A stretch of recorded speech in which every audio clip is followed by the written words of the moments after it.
Hello and welcome back to another episode of Injustice For All MMA. My name is David. And this episode is for UFC Fight Night, Rozenstruik V Gaziev. Now, I know what you're thinking. This episode is 10 years late, but we have to get through it. I finally got to it, and we can definitely talk about it now. The first thing I want to mention is the narrative around this card. Now, this is one of the cards that most people say are just filler cards. It's a card you just put on to get to the pay-per-view, right? And this actually wasn't a bad card at all. This was a very fun fight night. Obviously, I didn't watch this live. I avoided all the spoilers and eventually got to it on Tuesday. But the narrative around this card, at least from a media perspective, was that this was supposed to be in Abu Dhabi, and that I don't know how people feel about Turkish Al-Singh, but while Turkish Al-Singh, the committee guy over in Abu Dhabi or Saudi Arabia or whatever the fuck he's from, didn't think this card was strong enough and was like, nah, I don't want it. That's at least what one side is saying. The UFC is like, no, that's not it. It's a conflict, a scheduling thing. I don't care what the actual narrative is. All I know is that Turkish Al-Singh missed out on a really nice card that, you know, if you were to be objective about it, do the decisions go the same way if it were in Saudi Arabia? Not decisions, like scorecard-wise, but are the results still the same? Maybe for some of them. I think Anders still beats Pickett. I think Nurmagomedov still beats Almakhan. Erceg probably still beats Schnell. Like, there's certain fights on here where you're like, okay, the same fighter would probably win. But does it look a little different? Yeah, for some fights. I think the Oliveira Sopaj fight goes a little different. Maybe the Zahabi V Basharat fight looks slightly different. The point I'm making is that this should have been in Saudi Arabia, and I think this would have been a nice Saudi Arabian fight night. And it's a little weird and wonky to me that if this is Turkish Al-Singh's decision or not, he's a goober. For the mere fact that if you go back to the pandemic, there was definitely a bunch of fight night quality fights that were put on in Saudi Arabia, and no one batted an eye. Obviously, it was the pandemic. It was the only fights happening, so why would they complain? But now, Saudi Arabia seems to be feeling themselves on every single boxing fight that comes to their doorstep. They'll take that gladly, but they won't take this regular fight night. This was a fight night it's a sleeper fight night. Basically, a card filled with people we normally wouldn't care about put on a fantastic show. And Turkish Al-Singh missed out on a really nice card, and he's an idiot. And that's the end of that. But that's the narrative surrounding this card. It gets put in the apex, which I hate personally at this point now. At first it was cool, now it's kind of lame. And we're in this position where we always have to talk about how the apex sucks, and why can't we just go somewhere else? Why can't we make the cage bigger? That's getting played out. It's old. Let's get to the fights now, okay? Because this was a really good fight night. But, as you know, we're not going to talk about every fight. We're just going to talk about the scorecards. And we're going to start with Anders versus Pickett. Now, Anders versus Pickett is in the honorable mention category. I had this 30-27 Anders. First round, I put a close marker on the first round, okay? You can argue it for either person. And then the last two rounds I gave to Anders as well. In the first round, despite Pickett dropping Anders outstrikes Pickett in total strikes, really. Gets a takedown with a little ground and pound. Now, here's the funny thing. If you look at the whole fight, Anders is outstriking Pickett.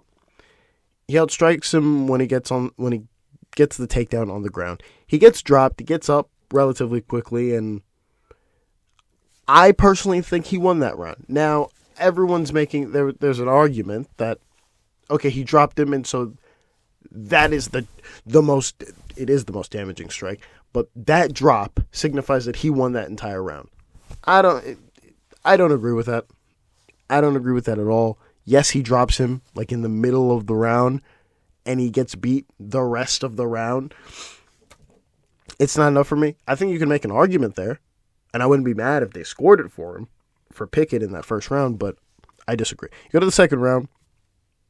We're all in agreement here. You go to the second round. Anders gets 2 takedowns with ground and pound. And then in the third round, he also gets 2 takedowns with ground and pound as well. I do find it interesting how Anders was able to take down Pickett a lot better than Bo Nickel was. Okay? It annoys me still to this day how Bo Nickel couldn't get a takedown on couldn't get a clean takedown on Pickett. But Anders was like, all right, I'm willing to get sniped a couple times to just go in and get this takedown. Maybe, yeah. Hey, that's just an observation that I see. We go to the judges' scorecards. All right, we go to the judges' scorecards, and all through the judges pretty much have it the same. Derek clearly has it 29-27. This one's a little weirder though. He has it the first round he gives to Pickett, last 2 rounds he gives to Anders, but the last round he has a 10-8 for Anders. I disagree with that. I'm going to give an honorable mention. It's unnecessary. It's an unnecessary 10-8. And then the other 2 judges, their scorecards are the same. Saul Diamante, Junichiro Kamijo both have it 29-28. The last 2 rounds they gave to Anders as well. You go to the next honorable mention. Okay, it's Nurmagomedov versus Almakhan. At 30-27 Nurmagomedov, there's nothing really to talk about this fight. If it ended in the first, there would have been something to talk about, but there's nothing really to talk about. This is another fight that I've noticed. This is another fight that I've been noticing, really, that these high-level guys are fighting these newcomers. Now, you can say, okay, he's 11-1. He should be fighting him. But I'm tired of people using this argument of Sarukian versus Islam. That's cool to see once in a while. But this is like the third fight I've seen where the matchmaking is so far apart. The Abus versus Strickland fight is a good example. The Gaziev versus Rozenstruik is another good example of the UFC trying to, not in this case, because I think matchmakers probably looked at this fight and they knew Nurmagomedov was going to beat him. But this is, the other 2 fights that I mentioned are good examples of the UFC seeing someone and going, hey, this is a good chance to put him in the mix in the rankings. Gaziev, if he beats Rozenstruik, he gets in the rankings. Abus, if he beats Strickland at the time, he gets in the rankings. I'm looking here and going, this is definitely not their motive. Now, if he does beat Nurmagomedov, cool, he'll jump in the rankings. But you knew before the fight even started what was going to happen. You knew immediately what was going to happen. 30-27 Nurmagomedov. In the very first round, Almakhan, he drops Nurmagomedov, but Nurmagomedov gets up pretty quickly, gets a takedown with ground and pound for the next 3 minutes. It's his round. Second round, Nurmagomedov gets 2 takedowns with ground and pound. Okay. Third round, Nurmagomedov gets a takedown with ground and pound for 3+ minutes. It's a possible 10-8 with the amount of ground and pound that he had. I didn't give it 10-8. I had it 30-27. You go to the judges' scorecards, and they spread out the 10-8s like candy. So Mike Bell has a 30-25. He gives a 10-8 in the last 2 rounds. Brian Minner, he has a 30-26. He gives a 10-8 in the last round. And then Jacob Montalvo, also 30-26. He gives a 10-8 in the second round. So there you got it on that bit. You go to the I have a little... This isn't an honorable mention, but I wanted to talk about a comment that was made during this fight. Perez versus Mokaev. As you know, I like Muhammad Mokaev as of recently because he's been more active when he's on the ground. That before I used to hate him. I thought he was basically Jailton Almeida. He was Jailton Almeida before Jailton Almeida. But now we've seen him kind of round out his game a little bit. He's actually a lot better than what he used to be. Because before he would just be a takedown merchant who wouldn't do anything, right? And I know you can reference maybe if I'm remembering correctly, the Cody Durden fight where he knocks out Durden. That's a flash in the that's some outlier shit. In this fight, in particular, I want to go in order here. But in the first round, he wins the first round, right? He barely outstrikes Perez on the feet. He gets a takedown with a little bit of ground and pound. That's an example of Mokaev actually putting it all together, kind of. You go in the second round, and Perez outstrikes Mokaev. Mokaev gets a takedown, but he does nothing with the takedown, right? Perez is very persistent. I mean, throughout this entire fight, Perez is just stuffing takedowns. Now, if the strikes were a lot closer and Mokaev does something with this takedown, he probably takes the second, but he doesn't. He gets a takedown in the second, does nothing with it, and he gets outstruck, Mokaev does, by Perez. Now, what's interesting about this round is Perez is outstriking him. It's not really on the feet that he's outstriking him. It's kind of in the exchanges of him. It's during the moments that he's stopping the takedown of Mokaev is where he's landing little cheeky shots. I don't want to call it ground and pound, but he's landing like in close strikes while he's defending a takedown from Mokaev. And that's where he's outstriking Mokaev during the fight. Because on the feet, it's pretty bleak, and they're kind of trading occasionally. So there's nothing really there to comment on in the second round. But I noticed that DC sees the scorecards. In the third round, he sees the scorecards of Perez getting the round from some people. And he goes into a thing about how Mokaev, the optics of Mokaev's takedowns look as though he's getting clipped. When I'm thinking, no, that's nonsense. I think many people have seen enough Mokaev fights to know, we know enough fighting to where when people drop like that, they're looking for a takedown. No, not at all. Not at all. I think he got confused in the fact that the way he was going for a takedown looked as though he was getting outstruck. Mokaev's going for a takedown. He's missing most of the time.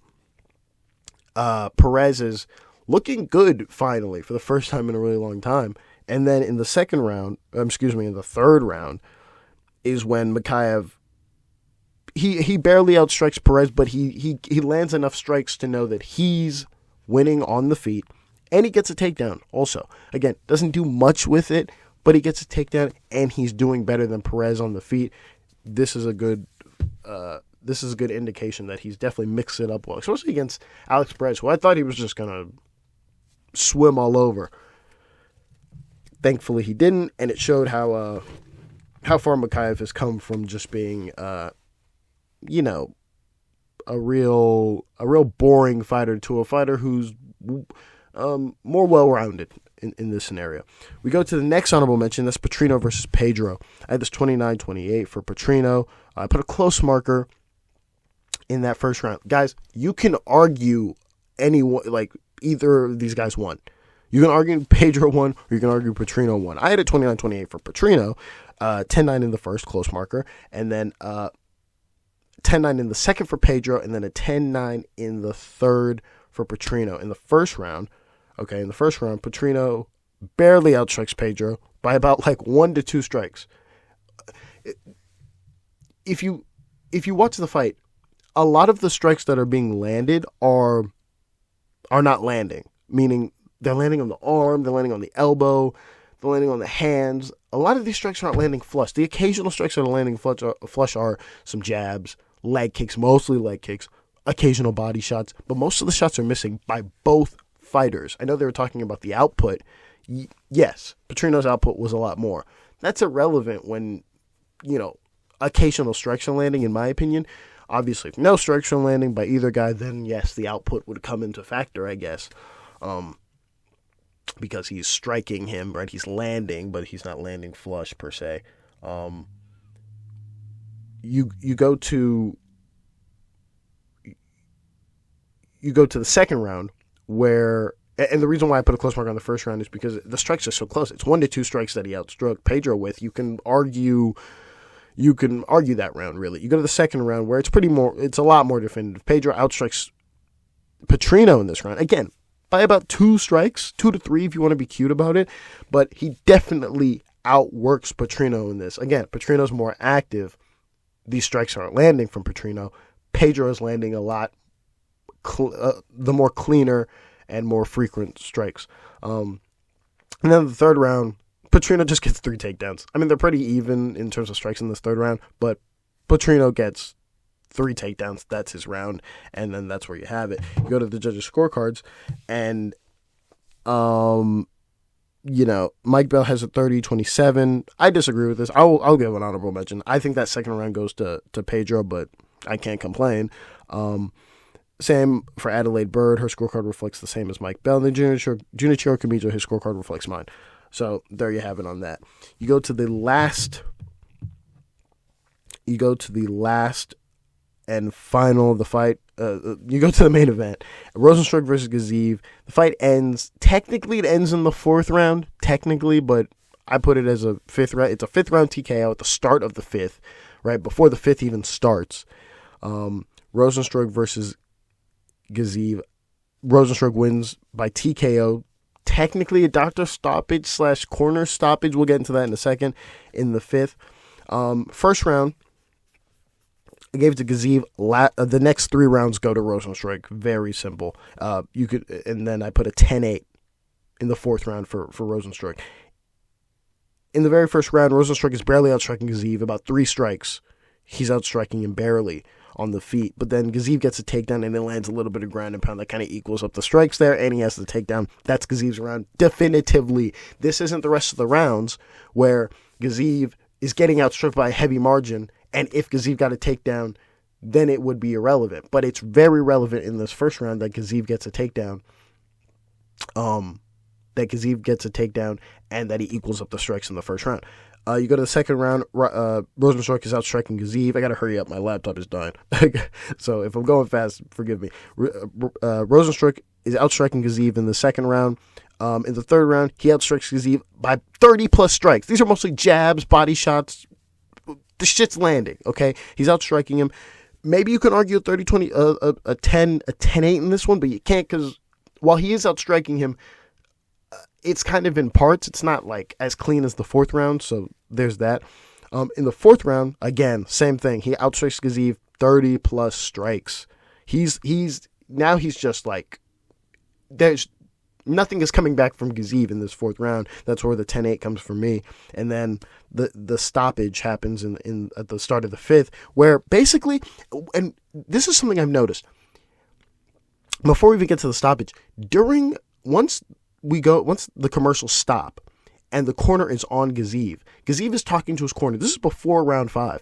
Gaziev is talking to his corner, and his corner's talking to him. And I notice this a lot. When they translate the corners, the translator will usually translate back what the fighter is saying to the coach, right? If it's the Brazilian fighter, he'll say like, parabéns, blah, blah, blah, blah, blah. He'll say, like, hey, you need to hit to the head. You need to do this. And then if the fighter says something, he'll say, yeah, but I am hitting. They'll translate both sides. I noticed early on, they weren't translating what Gaziev was saying. This is before Gaziev's problem in the 5th round, or at the end of the 4th round. They weren't translating what Gaziev was saying. And I found that really weird. And I was like, why aren't they translating what he's saying? Can they translate? We finally get to the 5th where Gaziev is in full like, hey, something is wrong. And he's talking and it's catching the mic. I can hear it on the mic. And yet the translator, shitty translator, fuck that translator. He's just translating what the corner is saying. So I'm sitting there going, what the fuck is he saying? What the fuck is he saying? And Mark Goddard had a very nice eye and just was like, what the fuck is going on? What is he talking about? It finishes. He's like, hey, what is he saying? What is he saying? Finally tells him what he's saying, which is he can't see out of his eye. I personally thought that Gaziev was saying, I don't know what to do. I'm lost. I thought that's the way it looked. It sounded like he was saying, hey, yo, I'm lost. I don't know what to do. What's happening? Like, how do I stop this? That's what it sounded like. I didn't know he was saying, hey, I can't see. So he definitely didn't quit. But in a way, he was saying, yo, my eye can't see. That's what officially was the translation was, I can't see. And so it goes down, it comes off in a way as the corner should have stopped it. And you know me, I personally, if I'm a fighter, I personally don't want my corner to stop it. But if I'm telling my corner, yo, I can't see it, I look like I'm about to cry. You better stop the fucking fight. It's insane that they kind of pushed him out there to make him fight again. That was very gross, and I kind of didn't like that at all in any way. But we go to the judges' scorecards, and good job by Mark Goddard to be like, hey, what the fuck is he saying? He's like, oh, that's what happened? What? Can't see? We're stopping it. It's done. He's getting beat the fuck up. You're down. But if you look at the judges' scorecards, he may have not been down. You go to the judges' scorecards. Chris Lee, he gives all 4 rounds a 10-9 to Rozenstruik. Honorable mention: the first round goes to Gaziev. That's for sure. Very, very ridiculous. Absolutely ridiculous. I'm surprised no one gave a 10-8. These guys were 10-8 hungry in the Nurmagomedov fight, but they were. But what? Jabs don't equal a 10-8. They were happy to give O'Malley 10-8s in the first round against Matinho. Cool, I get it. They're the different type of strikes. I get it, but come on, what are you? Be a little fair here, and that's coming from the guy who doesn't even like to give 10-8s. But whatever, that's fine. You go to Saul D'Amato scorecard. He gives the first round to Gaziev. That's cool. Thank goodness. And then gives the rest of the rounds to Rozenstruik. And then Derek Cleary. Honorable mention to Derek Cleary. Just a shitty scorecard here. He gives the first round to Gaziev. That's fine. He gives the second round to Gaziev. Well, I don't know what you're watching at that point. Gaziev's getting outstruck. Clear. There's no like what? The clinching? The occasional clinching wins him the round? No, nonsense. And then he gives the last 2 rounds to Rozenstruik. And that's how we end a really nice fight night that should have been in Abu Dhabi, but the stupid Turkish Al Singh just wants to jerk off to boxing. So cool. That's great. I'll be back next week, hopefully on time. Thank you all for listening, and God bless.